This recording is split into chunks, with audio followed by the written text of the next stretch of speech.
She once said that the highs and lows of her life seemed to touch people in ways that were both funny and heartbreaking, and that strange emotional mix followed her from childhood all the way to the final years of her career. Mary Tyler Moore entered the world on December 29, 1936, in Brooklyn, New York, long before anyone imagined she would become one of television's most beloved faces. Her family lived what many would call a simple, middle-class life. But everything shifted when she was 8 years old and her parents made a decision that quietly changed everything. They left the East Coast behind and moved across the country to Los Angeles, placing Mary within reach of Hollywood before she even understood what Hollywood really was. As a kid, she wasn't the kind of child who demanded attention. She stayed mostly in the background, soft-spoken, observant, taking in the world without announcing herself. She found comfort in movement instead of words. Dance became the place she felt most alive. Ballet especially brought out a discipline and passion she struggled to express verbally. Her family may not have realized it at the time, but those long hours in studios, practicing with quiet focus, were the first steps toward the career that would one day define her. Her first experience with fame didn't come from a major movie or a dramatic role. It came through quirky TV commercials where she appeared as a cheerful little character advertising home appliances. Viewers instantly remembered her energy, even in those small appearances. It was a tiny start, but it proved something important: she simply belonged on television. Then came 1961, the year everything changed. She stepped into the role of Laura, the clever, stylish, quick-thinking wife on the Dick Van Dyke Show,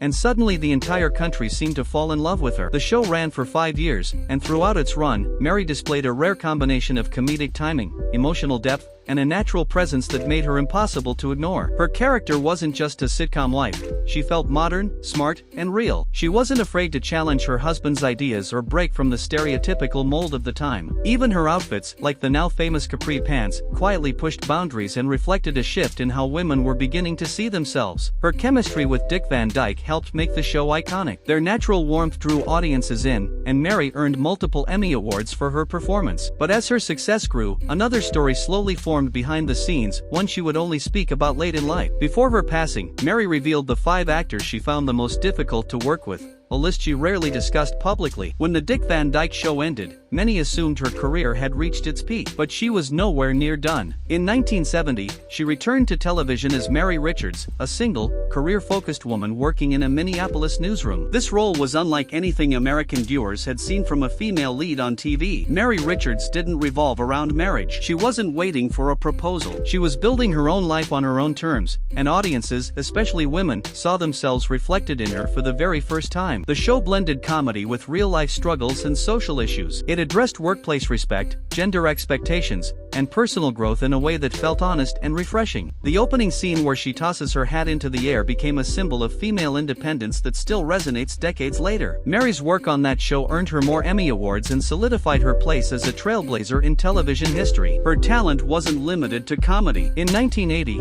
she stunned audiences with a serious, emotionally heavy role in the film Ordinary People, playing a mother whose grief and emotional distance shook viewers to their core. Her performance earned her an Oscar nomination and proved she had depths most people didn't realize. She had already shown her range in earlier films and on Broadway, switching between humor, vulnerability, and dramatic intensity with ease. Off-screen, Mary dedicated herself to causes she cared about deeply. After being diagnosed with type 1 diabetes in her 30s, she spent decades advocating for research, awareness, and better treatment. She became a powerful voice for the Juvenile Diabetes Research Foundation and devoted significant time to animal rights, using her platform to raise awareness and compassion. Sharing her personal health challenges publicly helped countless others feel less alone. Her personal life was filled with ups and downs that shaped her just as strongly as her career. She married 3 times, each relationship reflecting a different stage in her life. Her first marriage came when she was just 18. Her husband at the time provided stability while she was chasing early Hollywood dreams, and they welcomed a son soon after. Motherhood at such a young age brought both joy and pressure,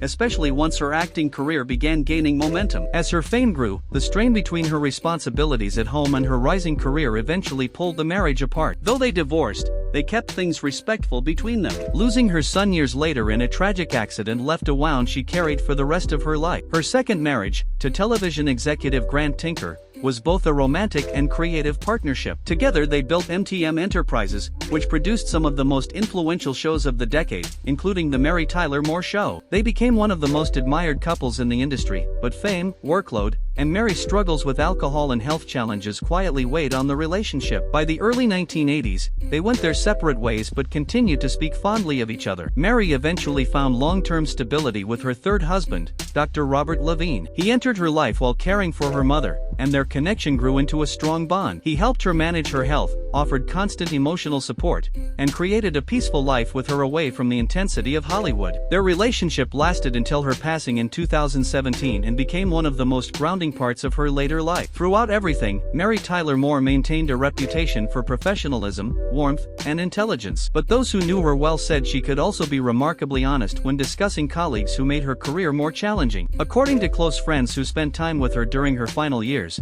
she eventually opened up about 5 actors she found particularly difficult. The first name she mentioned was Rose Marie, her co-star on The Dick Van Dyke Show. While audiences adored their scenes together, the atmosphere off-camera wasn't always harmonious. Rose Marie had been in show business far longer and carried a strong, assertive personality. Mary, still young and new to television at the time, sometimes felt overshadowed or subtly dismissed. Friends recalled that Rose Marie frequently reminded the cast of her long career, which left Mary feeling like she had to continually prove herself. Though they maintained professionalism, there was an unspoken tension that never fully disappeared. The second person Mary reportedly struggled with was James Garner. They worked together briefly on a project that didn't move forward, and while Mary respected his talent, she found him difficult to connect with. His dry humor and cynical remarks didn't sit well with her more earnest approach to acting. She saw him as someone who sometimes treated the industry with a kind of flippant detachment, which clashed with her seriousness and dedication. Their differing styles created a quiet friction, Mary with her perfectionist tendencies and Garner with his relaxed, spontaneous attitude. Even though their collaboration didn't last long,